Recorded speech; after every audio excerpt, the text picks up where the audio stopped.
जय हिंद दोस्तों, स्वागत है आपका हमारे YouTube channel GKGS talk factory पर। आज हम गणतंत्र दिवस से संबंधित सभी प्रश्न डिस्कस करेंगे। सबसे पहले हम कुछ महत्वपूर्ण पॉइंट देखते हैं। तो शुरुआत करते हैं। स्वतंत्रता दिवस। स्वतंत्रता दिवस जो 15 अगस्त को मनाया जाता है वह 1947 में ब्रिटिश शासन से आज़ादी की याद दिलाता है। 15 अगस्त ब्रिटिश शासन से आज़ादी की याद दिलाता है, इसलिए हम 15 अगस्त को स्वतंत्रता दिवस मनाते हैं। और गणतंत्र दिवस 26 जनवरी को मनाया जाता है। इस दिन 1950 में संविधान लागू होने और भारत के एक लोकतांत्रिक गणराज्य बनने का जश्न है। 26 जनवरी को हमारा संविधान लागू हुआ था, लेकिन हमारा जो संविधान है वह 26 नवंबर 1949 को बनकर तैयार हो गया था, यानी अपनाया था। अपनाया कब गया था? 26 नवंबर 1949 को। और इसे लागू कब किया गया? 26 जनवरी 1950 को। आगे देखते हैं। 15 अगस्त को जो प्रधानमंत्री है वह लाल किले पर झंडा फहराते हैं।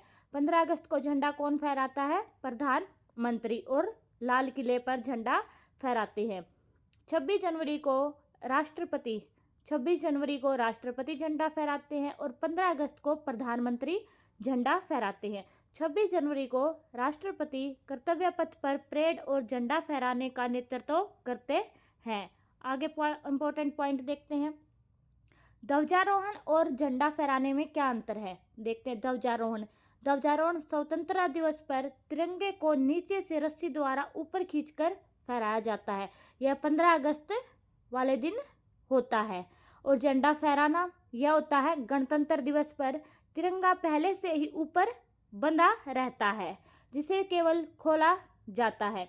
15 अगस्त वाले दिन जो झंडा है उसे नीचे से ऊपर की ओर चढ़ाया जाता है, उसके बाद फहराया जाता है।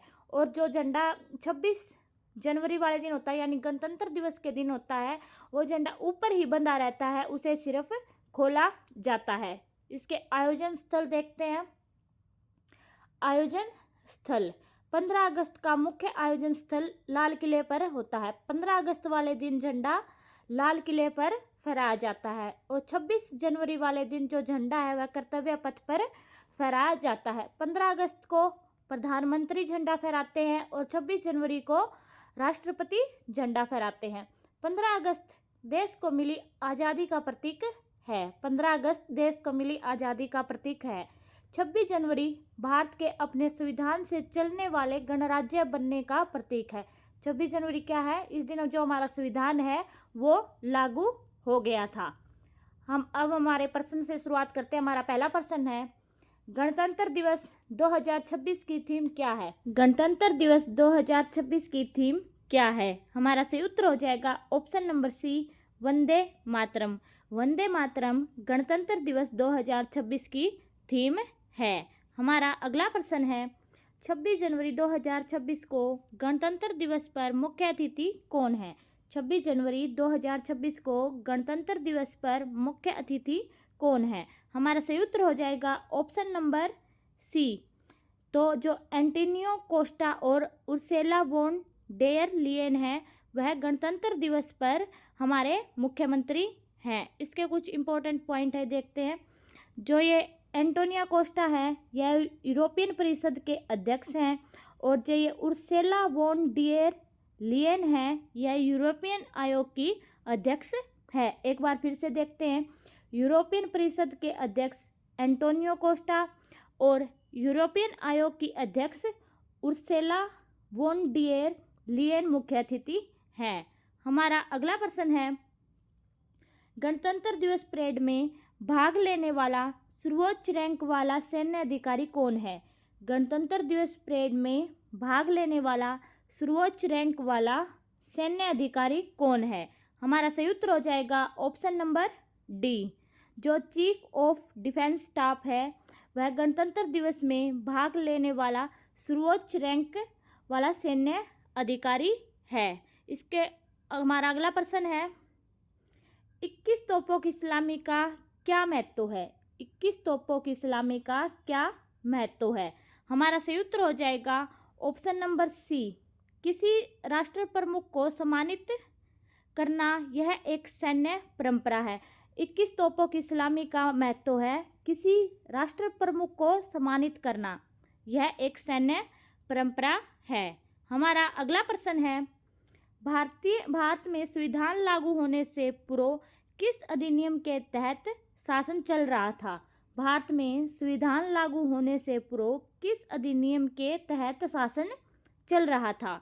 हमारा सही उत्तर हो जाएगा ऑप्शन नंबर ए, भारत सरकार अधिनियम 1935 के तहत जो है भारत में अधिनियम चल रहा था। भारत सरकार अधिनियम 1935 के तहत भारत में शासन चल रहा था। हमारा अगला प्रश्न है, भारत का संविधान बनने में कितना समय लगा था? भारत का संविधान बनने में कितना समय लगा था?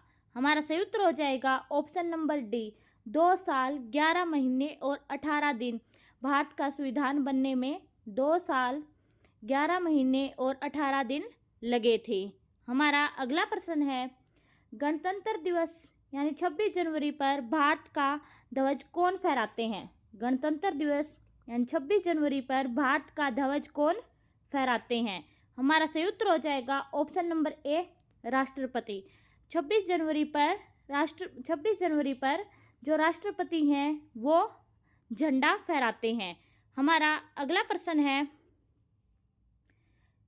पहले गणतंत्र दिवस के मुख्य अतिथि कौन थे? जो पहला गणतंत्र दिवस मनाया गया था उसके मुख्य अतिथि कौन थे?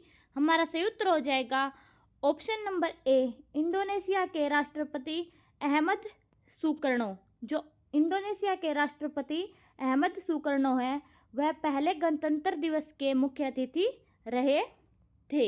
हमारा अगला प्रश्न है, पहला गणतंत्र दिवस समारोह कहाँ आयोजित किया गया था?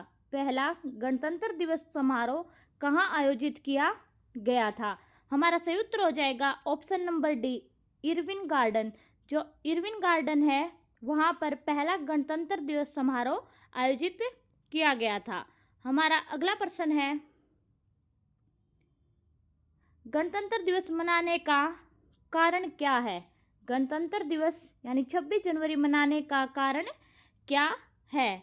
हमारा सही उत्तर हो जाएगा ऑप्शन नंबर सी, क्योंकि इस दिन संविधान लागू हुआ था। गणतंत्र दिवस मनाने का कारण यह है कि इस दिन हमारा संविधान है जो 26 जनवरी 1950 को लागू हुआ था। इसी के याद में जो गणतंत्र दिवस है वह मनाया जाता है। हमारा अगला प्रश्न है, 26 जनवरी 2026 को गणतंत्र दिवस की कौन सी वर्षगांठ मनाई गई है? 26 जनवरी 2026 को गणतंत्र दिवस की कौन सी वर्षगांठ मनाई गई है? हमारा सही उत्तर हो जाएगा ऑप्शन नंबर ए, 77वीं। जो 26 जनवरी 2026 को है गणतंत्र दिवस की 77वीं वर्षगांठ मनाई गई है। हमारा सही उत्तर हो जाएगा ऑप्शन नंबर ए। हमारा अगला प्रश्न है, गणतंत्र दिवस परेड की शुरुआत किससे होती है? गणतंत्र दिवस परेड की शुरुआत किससे होती है? हमारा सही उत्तर हो जाएगा ऑप्शन नंबर ए, झंडारोहण से। गणतंत्र दिवस परेड की शुरुआत झंडारोहण के द्वारा होती है। इसके कुछ इंपॉर्टेंट पॉइंट है। गणतंत्र दिवस पर कर्तव्य पथ, जो पहले राजपथ था, पर मुख्य समारोह की शुरुआत राष्ट्रपति द्वारा तिरंगा फहराने से होती है। झंडा फहराने के तुरंत बाद राष्ट्रगान गाया जाता है और उसी समय 21 तोपों की सलामी दी जाती है। इसके पश्चात राष्ट्रपति परेड की सलामी लेते हैं और औपचारिक परेड आगे बढ़ती है। गणतंत्र दिवस पर कर्तव्य पथ पर पहले झंडा फहराया जाता है राष्ट्रपति के द्वारा। उसके बाद राष्ट्रगान होता है, उसी समय 21 तोपों की सलामी दी जाती है। इसके पश्चात जो राष्ट्रपति है वो परेड की सलामी लेते हैं और उसके बाद औपचारिक परेड आगे बढ़ती है। हमारा अगला प्रश्न है, 26 जनवरी की परेड मुख्य रूप से कहाँ होती है? 26 जनवरी की परेड मुख्य रूप से कहाँ होती है? हमारा सही उत्तर हो जाएगा ऑप्शन नंबर बी, राजपथ। यानी जो पहले राजपथ था अब वह कर्तव्य पथ है। हमारा इसके कुछ इंपॉर्टेंट पॉइंट है। 2022 के बाद से राजपथ का नाम बदलकर कर्तव्य पथ कर दिया गया है। कब से? 2022 के बाद जो राजपथ है उसका नाम बदलकर कर्तव्य पथ कर दिया गया है। हमारा अगला प्रश्न है 26 जनवरी को राष्ट्रपति किसे संबोधित करते हैं? 26 जनवरी को राष्ट्रपति किसे संबोधित करते हैं? हमारा सही उत्तर हो जाएगा ऑप्शन नंबर सी, देशवासियों को। 26 जनवरी को जो राष्ट्रपति हैं वह देशवासियों को संबोधित करते हैं। हमारा अगला प्रश्न है गणतंत्र दिवस पर मुख्य अतिथि किस देश से होता है? गणतंत्र दिवस पर मुख्य अतिथि किस देश से होता है? हमारा सही उत्तर हो जाएगा ऑप्शन नंबर सी, हर साल अलग। जो गणतंत्र दिवस है इस पर जो मुख्य अतिथि है वो हर साल अलग अलग देश से बुलाए जाते हैं। हमारा अगला प्रश्न है भारत को गणराज्य घोषित करने का कारण क्या है? भारत को गणराज्य घोषित करने का कारण क्या है? हमारा सही उत्तर हो जाएगा ऑप्शन नंबर बी, जनता द्वारा चुना गया राष्ट्रपति। भारत को गणराज्य घोषित करने का कारण है जनता द्वारा चुना गया राष्ट्रपति। हमारा अगला प्रश्न है संविधान सभा के स्थायी अध्यक्ष कौन थे? संविधान सभा के स्थायी अध्यक्ष कौन थे? हमारा सही उत्तर हो जाएगा option number C, doctor Rajendra Prasad. Doctor Rajendra Prasad संविधान सभा के स्थायी अध्यक्ष थे। इसके कुछ इंपॉर्टेंट पॉइंट है। संविधान सभा का प्रथम अध्यक्ष कौन थे? जो अस्थायी अध्यक्ष थे डॉक्टर सच्चिदानंद सिन्हा, जो संविधान सभा के प्रथम अध्यक्ष थे लेकिन वो अस्थायी अध्यक्ष थे। कौन थे? डॉक्टर सच्चिदानंद सिन्हा। डॉक्टर भीमराव अंबेडकर कौन थे? डॉक्टर भीमराव अंबेडकर संविधान सभा की प्रारूप समिति के अध्यक्ष थे। और पंडित जवाहरलाल नेहरू ने संविधान सभा में उद्देश्य प्रस्ताव पेश किया था। तो संविधान सभा का प्रथम अध्यक्ष कौन थे? जो अस्थायी अध्यक्ष थे डॉक्टर सच्चिदानंद सिन्हा। हमारा अगला प्रश्न है भारतीय संविधान का मसौदा किसने तैयार किया था? भारतीय संविधान का मसौदा किसने तैयार किया था? हमारा सही उत्तर हो जाएगा option number B, doctor Bhimrao Ambedkar. Doctor Bhimrao Ambedkar ने भारतीय संविधान का मसौदा तैयार किया था। इसके भी कुछ इंपॉर्टेंट पॉइंट हैं। भारतीय संविधान का मसौदा तैयार करने के लिए 29 अगस्त 1947 को मसौदा समिति का गठन किया गया था, जिसके अध्यक्ष डॉक्टर भीमराव अंबेडकर थे। डॉक्टर भीमराव अंबेडकर को उनके महत्वपूर्ण योगदान के कारण भारतीय संविधान का जनक माना जाता है। भारतीय संविधान का जनक किसे माना जाता है? डॉक्टर भीमराव अंबेडकर को। हमारा अगला प्रश्न है संविधान सभा की पहली बैठक कब हुई थी? संविधान सभा की पहली बैठक कब हुई थी? हमारा सही उत्तर हो जाएगा ऑप्शन नंबर सी, 9 दिसंबर 1946 को संविधान सभा की पहली बैठक हुई थी। इसके भी कुछ इम्पोर्टेंट पॉइंट हैं।